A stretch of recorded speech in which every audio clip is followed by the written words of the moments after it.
What's up YouTube, Saf here on Super Saf TV. So we've seen plenty of low quality leaked videos of the iPhone 7 and 7 Plus. We've also seen some cool looking renders. But here I have the iPhone 7 and 7 Plus prototypes. And this is probably the closest look that we're going to get at the iPhone 7s before release. So as you can see, we have the iPhone 7 as well as the iPhone 7 Plus, both in the rose gold color, and they do look pretty nice. Let's firstly go ahead and remove the screen protectors from the iPhone 7.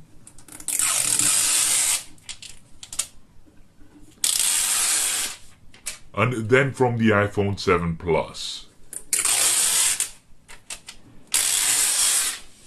Now right away you can see that they do look quite similar to the previous iPhone models, but we have some key differences. First up, we have some redesigned antenna bands, and the look of this new design is growing on me. The bands now not as prominent as they used to be. Jumping in closer, you can see that we have the main difference, which is the cameras. On the iPhone 7, we actually have a larger camera bump than previously, and this is housing a larger sensor, so we are going to be getting better low light images coming from the iPhone 7. And quickly just testing out the case leak that we had of the iPhone 7 a few months ago, you can see that it's a perfect fit. Now initially we did think that the larger cutout was for dual cameras on the iPhone 7, but it's actually for the larger sensor. The iPhone 7 Plus on the other hand does have the dual cameras. Now these are likely to be working together to give you sharper images, better low light performance, and also possibly two different focal lengths. I personally can't wait to check these out and test them against some of the other competition. We also have a secondary mic as well as an LED flash. Now this is most likely going to be a dual tone flash.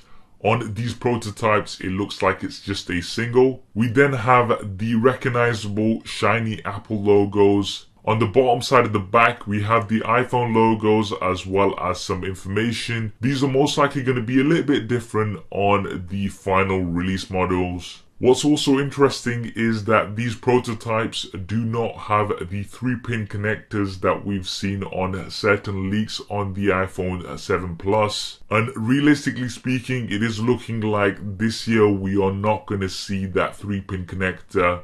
This may be something that we see next year. Flipping over onto the front, you can see that they look very similar to what we've got with the iPhone 6 and 6S. 4.7 inches for the iPhone 7 and 5.5 inches for the iPhone 7 Plus. No change here really. Resolution is likely to remain the same, and we are also likely to have 3D touch as we've had before. Up top are your earpieces as well as the 5 megapixel front facing cameras, which are also going to be slightly improved, so giving better low light performance. Now on the bottom side of the front, we have the Touch ID sensors.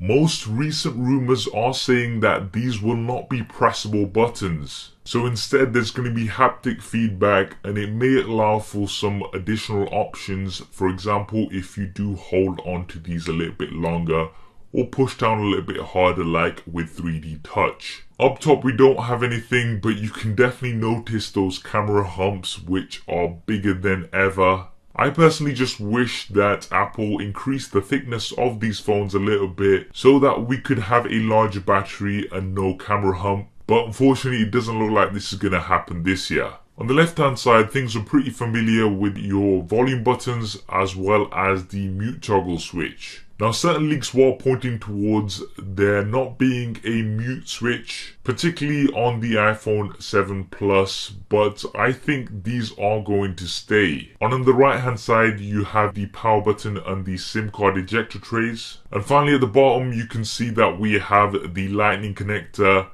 and what appears to be 2 speakers. Now these can possibly be 2 speakers, but there is also a suggestion that we'll only have the one bottom facing speaker and the other grills are for the microphone. Now the key thing here is that there is no headphone jack, and this is all but confirmed. So you're either going to have to use Bluetooth headphones, headphones with a lightning connector, or use a lightning connector to 3.5mm headphone jack converter. Whether this will be included in the box or not, that we'll have to wait and see for. So there we have it, an unboxing and a very close look at the iPhone 7 and iPhone 7 Plus prototypes. Now this is probably the closest look that we're going to be getting at the new iPhone 7s before the launch next month. And that's likely to be on the 7th of September, with the release following in the coming weeks. What do you think of the iPhone 7 and 7 Plus? Do drop me a comment below and let me know your thoughts. I hope you enjoyed this video and found it useful. If you did, then please do hit that thumbs up button for me. It really does help me out. And if you haven't already, then be sure to subscribe. I'm going to be having lots of iPhone 7 and iPhone 7 Plus coverage as soon as they're released. Thanks for watching. This is Saf on Super Saf TV, and I'll see you next time.